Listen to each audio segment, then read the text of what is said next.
மௌனம் பேசியதை சீரியலை விட்டு நடிகை ஜோவிதா லிவிங்ஸ்டன் திடீர்னு விலகி இருக்கிற செய்தி ஒட்டுமொத்த ரசிகர்கள் மதிலையும் மிகப்பெரிய அதிர்ச்சியை உருவாக்கி இருக்கு. நல்லா போயிட்டு இருக்க சீரியல்ல ஏன் இப்போ நடிகை ஜோவிதா லிவிங்ஸ்டன் விலகுனாங்க, அதுக்கான காரணம் என்ன அப்படின்றத பத்தி முதல் முறையா இப்ப அவங்களே சில முக்கியமான விஷயங்களை சொல்லிருக்காங்க.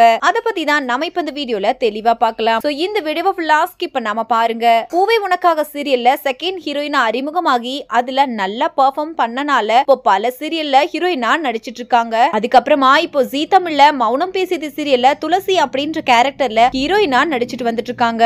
இந்த சீரியல் ஸ்டார்ட் பண்ணி 2 மாசம் ஆன நிலையில ஜோவிதா லிவிங்ஸ்டன் திடீர்னு சீரியலை விட்டு விலகிட்டாங்க. அவங்க சீரியலை விட்டு விலகி இருக்கிறது பல ரசிகர்களுக்கு தாங்க முடியாத சோகத்தை கொடுத்திருக்கு. இந்த நிலையில இத பத்தி ஜோவிதா லிவிங்ஸ்டன் அவர்கள் ரொம்பவே உருக்கமா என்னை எல்லாரும் மன்னிச்சிருங்க, சீரியல்ல இருந்து விலகுனது ரொம்ப கஷ்டமா தான் இருக்கு, இந்த டெசிஷனை நானே ரொம்ப கஷ்டப்பட்டு தான் எடுத்தேன், என்னோட சிச்சுவேஷன் அந்த மாதிரி இருக்குது, நான் கொஞ்சம் மென்டலி ரொம்பவே டிஸ்டர்ப்டா இருக்கேன், அதுக்கு முக்கியமான காரணம் இந்த துளசி கேரக்டர் தான். பொதுவா ஒரு சீரியலோட ஹீரோயின் கேரக்டர் மக்கள் கிட்ட நல்ல பேர் வாங்கி தர மக்களுக்கு பிடிச்ச மாதிரி கேரக்டரா தான் இருக்கும். ஆனா இந்த துளசி கேரக்டர் ஒரு செல்ஃபிஷ் கேரக்டரா இருக்கு. ஒரு ஹீரோயினோட கேரக்டர் இப்படி இருக்கிறது கொஞ்சம் கூட நல்லது இல்ல. எனக்கு இப்போ அந்த கேரக்டர் பண்ண கொஞ்சம் பிடிக்கல, எனக்கு சாட்டிஸ்பாக்சனாவும் இல்ல, அதனாலதான் இப்படி ஒரு முடிவை ரொம்ப கஷ்டப்பட்டு எடுத்திருக்கேன். கூடி சீக்கிரமே துளசி கேரக்டர்ல வேற ஒருத்தர் நடிப்பாங்க, என்னை எல்லாரும் புரிஞ்சுக்கிட்டு என்ன மன்னிப்பீங்கன்னு நான் நம்புறேன். இவ்வளவு நாளா எனக்கு சப்போர்ட் பண்ண அத்தனை ரசிகர்களுக்கும் நான் நன்றியை சொல்லிக்கிறேன். இனிமேலும் எனக்கு சப்போர்ட் பண்ணுங்க, மேலும் அடுத்த புது ப்ராஜெக்ட்ல வந்து உங்களை மீட் பண்றேன் அப்படின்னு சொல்லி முடிச்சிருக்காங்க.